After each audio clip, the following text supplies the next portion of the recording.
Il lui suffit d'ouvrir sa fenêtre pour avoir la meilleure place au cinéma. Tous les matins, quand je me lève, c'est un bonheur de voir ça.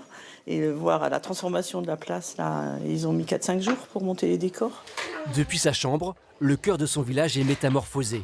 Le parking est devenu une place de marché du 19e siècle. Elle a participé au premier jour de tournage. On était 120 figurants en costume, et dans la poussière, avec le crottat de vache et tout ça. Ouais, c'est étonnant.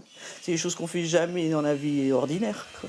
Depuis jeudi dernier, Saint-Macaire est un studio de cinéma en plein air. Le village accueille le tournage du film Les Misérables, sous le regard curieux des habitants et des touristes.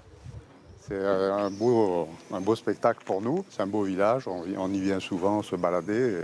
Ça a transformé complètement la vision qu'on avait d'habitude. Ce vacancier est venu avec sa femme, au prénom tout indiqué. Cosette, Oui, comme dans le film. comme dans le film. Vous n'allez pas jouer dans le film? Eh non, je suis trop vieille maintenant, ils n'ont pas voulu. Cosette n'est pas au casting. Elle ne donnera pas la réplique à Vincent Lindon, Camille Cotin ou Tahar Rahim, des stars que les habitants tentent d'apercevoir. Je voulais voir le tournage, parce Et que alors apparemment il ne tourne pas. C'est raté. Vous êtes déçu? Un peu. Et en plus, il paraît qu'on ne peut pas s'approcher.